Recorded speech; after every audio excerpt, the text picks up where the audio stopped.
So, earlier last year when I was still living in Los Angeles, my friend Brian calls me up and he really wants to go out for a drink and go to the bars.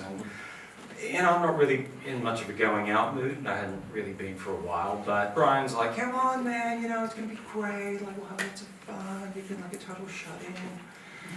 So, we go, fine, whatever. But Brian and I were drinking and we're chatting and we're catching up and I hate to admit it, but I was actually like starting to have a good time and it just felt really good to be like out of the house for a change. And anyway, so this guy comes walking over, starts talking to the two of us, and he's chatting away and he's really handsome. And but I think he's over there because he's talking. He wants to talk to Brian because I'm just completely, totally, 1,000% clueless when anyone's trying to pick me up. And then the guy turns to me and he's like, "So, Karl, are you single?" And I just looked back at him and I didn't know what to say. And then Brian finally had to lean in and go, yeah, he's getting a divorce. And then the guy looked at me and I watched his brow knotted up, trying to fathom what Brian had said. And he said to me, "Divorce? Wait, from a woman?" "No, from a guy." And I'll never forget the look on his face as he kind of pulled back for a moment, recalibrated, and then looked me dead in the eye and killed me when he said, "Jesus, are we getting divorced now?" The absolute #1 shittiest thing about being the only gay guy getting a divorce is that you are the only gay guy anybody knows who's getting a divorce. And yeah, it's pretty rough. You feel a bit like a zoo exhibit. And all I could do was just look at this guy and say to him the same thing that I said to my husband when I decided that I wanted it to be over. And that was, "I'm sorry, I tried." And he nodded, kind of blinked a bit, and went, "Okay." And then he turned around and he walked back to the other side of the bar and joined his friends. And I watched them for a moment as they talked to each other, and then they all looked over at me like I had leprosy. Because, I failed at my marriage. But bigger than that, I felt at the time like I'd completely failed the cause. All these people had worked so hard, myself included, to get all the laws changed in California. And, here I came along and just completely trashed that, wrecked that dream. So, yeah, it was a pretty rough time. And the part that came next was the hardest, I think, because about 3 years before that night in the bar, the day after I'd popped the question, I rocked back into work with a brand new engagement ring on my finger. And word got around the office really fast. And before it was even 10 o'clock in the morning, every single straight guy in the place was down in my office, champagne's getting cracked, back slaps all round.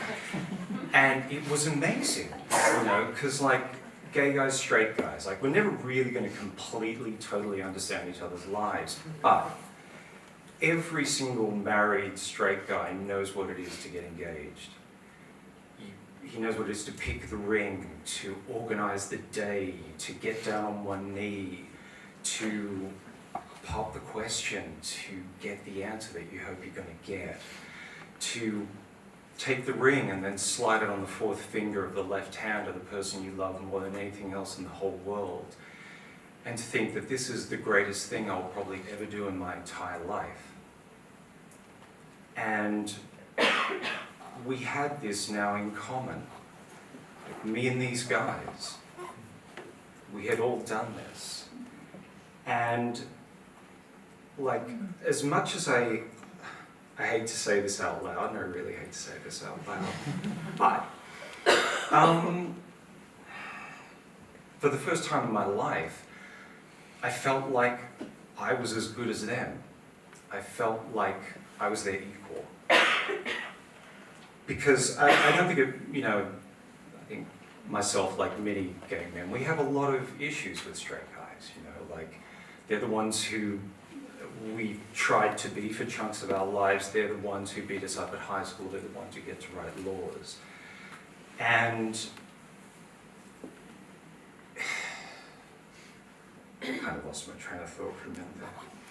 But, that day in my office, that feeling that I'd had, that had lived with me my entire life, it was gone, because now we were all the same. And it was the most wonderful thing, and now I was getting divorced, and now all that was going to go away. And the hardest part about it was that I hadn't just lost my, it wasn't just that I was feeling like I was a leper in, my own, amongst my own community. It was the fact that where I felt I got to in the straight world, all of it was going to go away. But I think, maybe the surprise that I felt by that sense of equality that I felt for the first time in my life, what surprised me even more was what came next. Because I have this theory about us as human beings that we definitely bond with each other over happiness and joy and the great and wonderful things in life, but it's nothing like what binds us together with tragedy and hardship and disaster. And, as I stumbled down the path of trying to get divorced, completely blind and not knowing what to do, because none of my gay friends had been divorced and weren't able to, they're very supportive, but they couldn't really advise me on anything. The straight divorce guys that I met along the way, we were survivors of the same shipwreck. Like John. John was a guy I worked with at the office. I didn't really know John super well, but it was kind of famous at work that he had gone through a particularly ugly divorce. And so one day I walked over to his desk when it was kind of quiet at work, and I said, "Hey, John, I don't know if you heard, but I'm going through a divorce, and I don't really know what to do or how to do any of this at all." And John got up out of his chair, put his arms around me and hugged me, and he said in my ear, "Dude." And I burst into tears because John understood.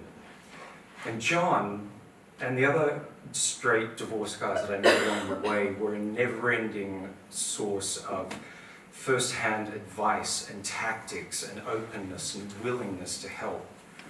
And as amazing as it was in that day when I got engaged in the office and the backslaps all round, it was nothing compared to the warm hands that these guys reached into the icy waters where I found myself just drowning in the cold.